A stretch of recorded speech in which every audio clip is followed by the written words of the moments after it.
안녕하세요. 최수일의 기고만장입니다. 오늘은 그리스도를 본받아라는 책으로 우리에게 잘 알려진 토마스 아켐피스의 삶과 그의 사상을 알아보도록 하겠습니다. 독일의 가톨릭 수도 사제이자 신비사상가로 알려진 토마스 아켐피스는 1380년 라인강 하류 쾰른 부근의 도시인 캠펜에서 태어났습니다. 1399년 19살의 나이에 그는 아우구스티노 수도에 입회한 후 일생을 거의 아드네텐베르크 수도원에서 보내는데요. 33살의 나이에 사제 서품을 받아 신부가 됩니다. 토마스 아켐피스는 당시 큰 영향을 끼치고 있었던 네덜란드의 신비사상가 헤르트 호르테와 그의 제자 플로렌티우스 라데빈스 두 사람이 창설한 평신도 공동체 공동생활의 형제회에도 적극적으로 참여했습니다. 공동생활의 형제회는 당시의 신비주의가 지나치게 현실을 배격하고 오직 신과의 합의를 추구하는 것에 반대해서 현실 속에서 신비와 경건을 추구하는 특징을 가지고 있었습니다. 형제회는 속세에 있어서도 그리스도를 본받아 수도적인 청빈, 정결, 복종의 생활을 하도록 노력하고 또 재산을 공유하고 스스로의 노동으로 그날그날의 양식을 벌었습니다. 수도와 노동 외에도 그들은 필사본을 만들고 또 인쇄와 제본도 했는데요. 특히 교육 활동에 주력했습니다. 연소자의 교육에 힘을 기울였는데요. 토마스 아켐피스는 수도에서 주로 수련 수사들을 교육하는 일을 맡았고 설교와 저술 활동에 주력했습니다. 토마스 아켐피스 외에 이 공동생활의 형제회가 배출한 인물들이 많이 있는데요. 그 가운데 가장 잘 알려진 사람은 르네상스 시대 네덜란드의 가톨릭 사제이자 인문주의자를 대표하는 지식인 에라스무스, 그리고 독일 신학자이자 근세 철학의 선구적 사상가였던 니콜라우스 쿠자누스 등이었습니다. 토마스 아켐피스는 1425년에 이 수도원의 부원장으로 후진 지도에 진력했는데요. 그 후진들 지도서로 쓴 책이 바로 그리스도를 본받아, 또 우리말로는 준주성범으로도 번역이 되었는데요. 그가 47살경에 쓴 것으로 알려져 있습니다. 그 외에도 그리스도의 생애에 관한 기도와 묵상 등의 저서가 있지만 아마도 그리스도를 본받아라는 그의 저서야말로 성서 다음으로 가장 많이 그리스도인들에 의해서 읽혀진 책이고 수많은 사람들에게 영향을 끼친 책인데, 특별히 감리교의 창시자인 존 웨슬리가 토마스 아켐피스의 영향을 크게 받았다고 합니다. 그의 책 그리스도를 본받아는 모두 4장으로 구성되어 있는데요. 1장은 영적 삶을 위한 거룩한 조언, 2장은 내적 삶을 위한 거룩한 조언, 3장은 주님으로부터 오는 내적 위로, 4장은 예수님의 거룩한 만찬 준비입니다. 다양한 주제에 대한 비교적 아주 짧은 권면 형식의 글이기 때문에 오늘의 그리스도인들에게도 지침이 될 만한 주제들을 선택해서 소개하는 방식으로 말씀드리도록 하겠습니다.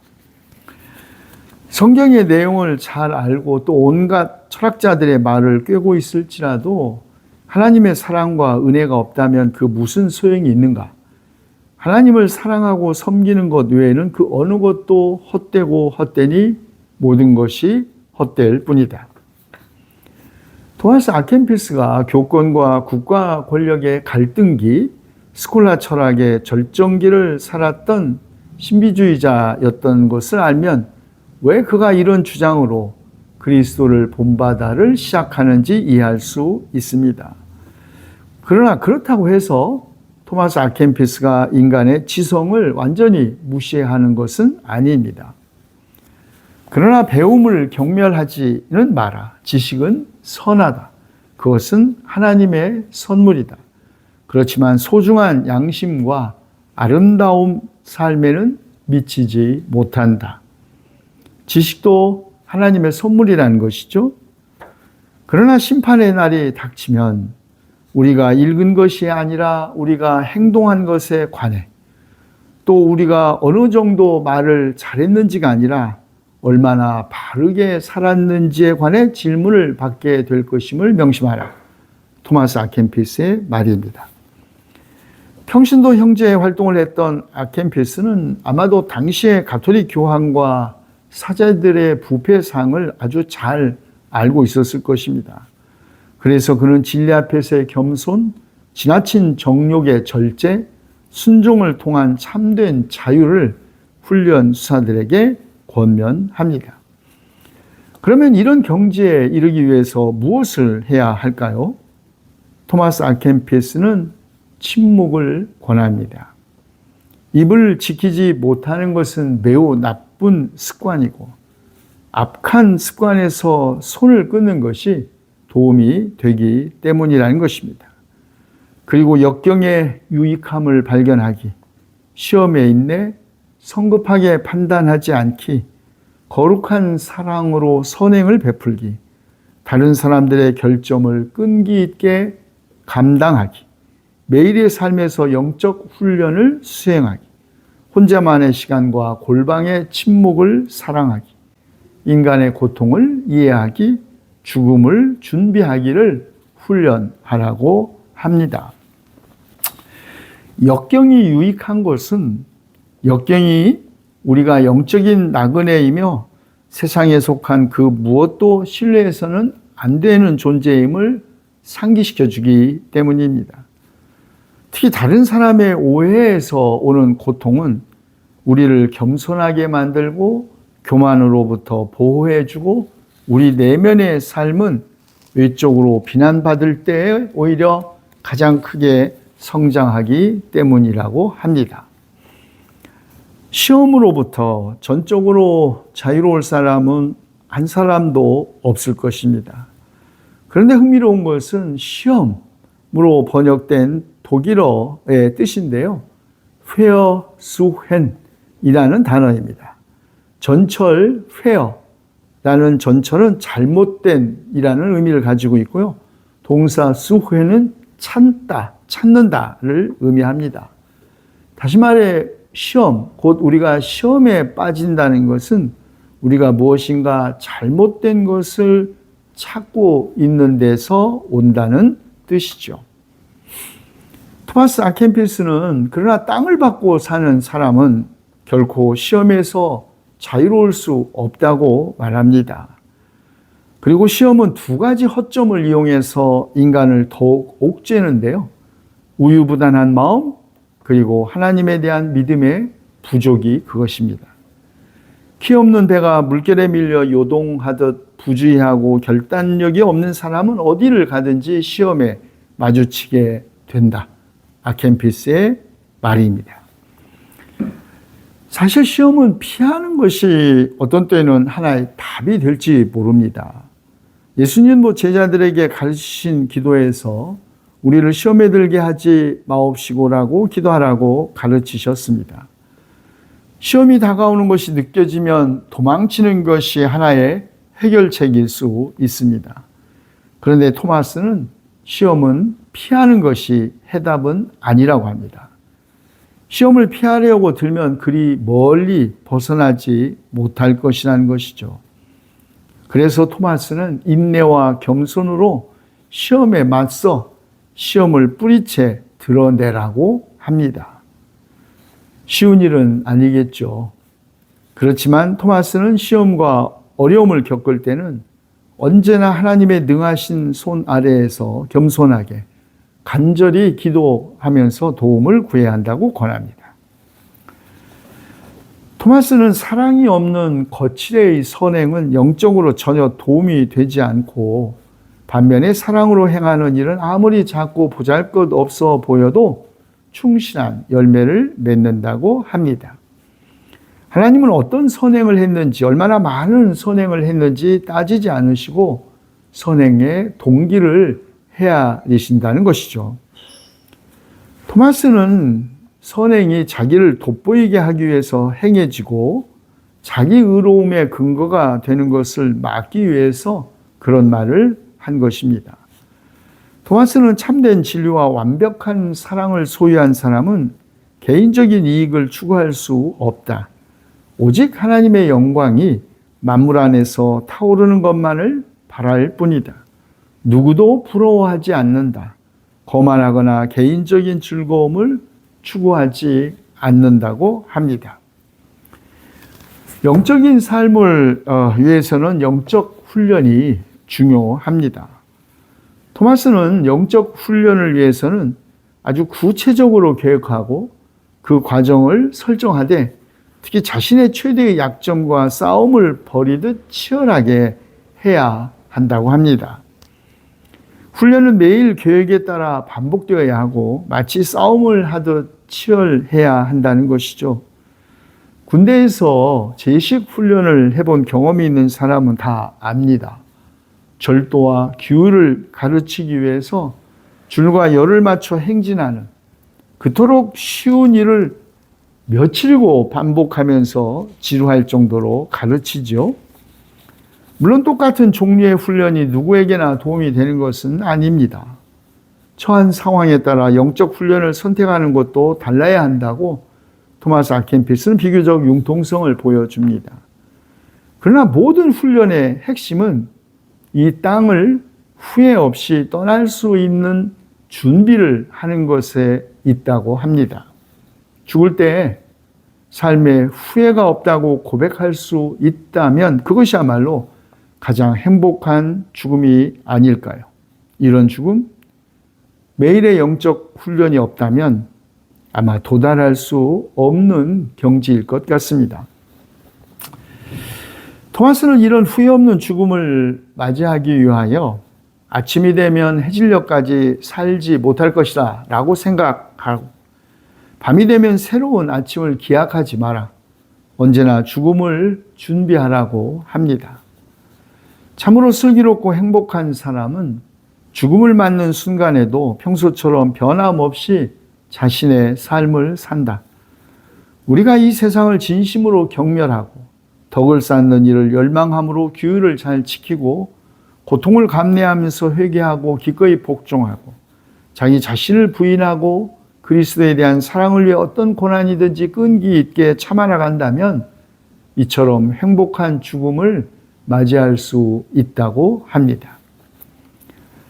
그런데 사실 죽음이 언제 또 어떻게 올지 우리는 잘 모르죠.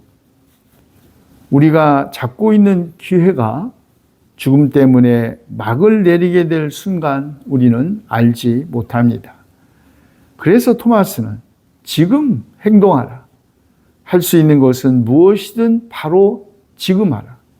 이 세상에서 나그네나 피난민처럼 지내라고 권합니다. 토마스는 심판을 현재적으로 이해합니다. 하나님의 심판은 사람이 죄를 범하는 만큼 나중에 벌을 받는 것으로 드러납니다. 게으른 사람은 불채찍을 맞고 음식을 탐하는 사람은 굶주리고 목마르는 괴로움을 당할 것이다.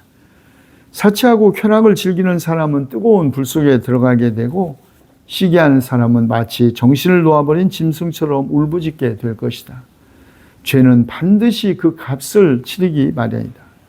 교만한 사람은 온갖 혼란에 빠질 것이다. 탐욕스러운 사람은 극심한 가난에 시달릴 것이다. 벌을 받는 사람에게는 휴식이나 위로가 없다고 합니다. 그리고 심판의 때 의로운 사람들이 과감하게 일어나 자신들을 괴롭히고 핍박하는 것에 맞서게 될 것이다. 그때는 가난하고 겸손한 사람은 크게 안심하지만 교만한 사람은 사방에서 밀려드는 두려움에 휩싸일 것이다. 그때는 인내하면서 겪었던 모든 고통이 즐거움으로 바뀌고 모든 악인이 자기 입을 봉하게 될 것이다. 그때는 초라한 의복이 빛을 발하고 갓빛한 의복이 빛을 잃을 것이다. 그때는 오두막이 금으로 장식된 궁전보다 더 가치 있게 여겨질 것이다. 그때에는 변함없는 인내가 세상의 어떤 권력보다도 더 유용할 것이다. 하나님의 심판이 지금 여기에서 일어나는지 죽음 이후의 세계에서 일어나는지 분명하지는 않습니다. 그러나 토마스는 하나님의 심판을 현재적이고 동시에 또 미래적인 것으로 이해하는 것 같습니다. 그리스도를 본받아의 제2부는 이제 내적 삶을 위한 거룩한 조언입니다. 토마스 아켄피스는 내적인 삶을 위해서 누가 자신의 편이고 또 누가 그렇지 않은지에 관해 지나치게 관심을 기울이지 말아야 한다고 권합니다. 선한 양심을 가지고 있으면 하나님 자신이 보호자가 되시고 그리하면 그 누구도 우리를 해치지 못할 것이기에 굳이 사람을 자기 편으로 만들어 의지할 필요가 없다는 것이죠. 내적 삶을 위해서는 무엇보다도 마음의 평화를 유지해야 하고 마음의 평화를 유지하기 위해서는 또 단순함과 순수함이라는 두 날개를 가져야 한다고 합니다. 토마스는 여기서 의도의 단순함과 감정의 순수함을 의미합니다. 단순한 생각, 하나님의 뜻을 구하고 순수한 마음, 오직 하나님을 바라보고 헤아리기 때문이라는 것입니다. 토마스 아켄피스는 행복이 예수님을 사랑하고 또 그리스도를 위해 자신을 낮추는 법을 아는 사람에게 찾아온다고 합니다. 그런데 예수님에 대한 사랑은 다른 모든 사랑을 넘어서야 합니다. 신명기 6장 5절의 말씀, 너는 마음을 다하고 성품을 다하고 힘을 다하여 내 하나님 여호와를 사랑하라는 말씀을 근거로 모든 일에 있어 하나님을 찾으면 분명히 그분을 만날 것인데 반대로 자신을 찾으면 오직 자신만 만나게 될 것이고 그 때문에 손해를 볼 것이라고 경고합니다. 그런데 예수님의 하늘나라를 사랑하는 이들은 많지만 십자가를 지는 사람은 드문 현실을 토마스 아켄피스는 지적합니다. 누구나 예수님과 함께 즐거움을 누리고자 하지만 그분을 위해 고난을 받으려는 사람은 그리 많지 않다. 많은 사람이 떡을 나누어 주시는 한 그분을 따르려고 하지만 고통스러운 자기 희생의 잔을 마시려고 머무는 사람은 몇 되지 않는다. 많은 사람이 그분의 기적에 감명을 받지만 십자가의 부끄러움을 받아들이는 사람은 많지 않다. 많은 사람이 예수님께 어느 정도의 위로를 받는 한 그분을 찬양하고 축복한다. 그러나 예수님이 자신을 감추고 심지어 잠시 그들을 떠나가기라도 하시면 그들은 불평하기 시작하고 금세 낙심한다. 문제 해결의 신, 도깨비 방망이 같은 신을 믿는 신앙, 자기 이익이나 자기 사랑에 물들지 않은 신앙인을 찾기 어려운 것은 옛날이나 지금이나 마찬가지인 것 같습니다. 토마스 아켄피스는 아무것도 바라지 않고 하나님을 기꺼이 섬기고자 하는 사람을 만나는 것은 결코 쉬운 일이 아니라고 합니다. 대가를 기대하지 않고 하나님을 믿고 고난 속에서도 하나님을 찬양하는 것 결코 쉬운 일이 아닙니다. 기적을 구하기 위해서 예수님을 따랐던 수많은 사람들이 십자가 아래에서는 볼 수 없었던 것처럼 기적 때문에 하나님을 믿는 사람들, 기적이 일어나지 않거나 사라지면 그들도 함께 사라지죠. 독일 시인 라이너 마리아 릴케도 그의 기도 시집에서 이렇게 기도한 적이 있습니다. 당신을 찾는 이들은 저마다 당신을 시험합니다. 그렇지만 나는 대지가 당신을 이해하듯 그렇게 당신을 이해하려 합니다. 나의 성숙과 더불어 당신의 왕국도 성숙합니다. 나는 당신을 증명하려는 어떤 허영도 당신에게 바라지 않으려 합니다. 시간이란 당신과는 다른 것임을 나는 알기 때문입니다. 나를 위해 어떠한 기적도 행하지 마소서. 라이너 마리아 닐케의 시였습니다. 신을 대가를 바라고 찾는 사람, 오직 기적 때문에 신을 믿는 모든 사람들은 기적이 사라짐과 함께 또 기적이 일어나지 않음과 함께 신을 떠나게 된다는 말이죠. 경청해 주셔서 고맙습니다. 다음 시간에는 토마스 아 캠필스의 그리스도를 본받아 그 3부와 마지막 장을 여러분들에게 소개해 드리겠습니다. 고맙습니다.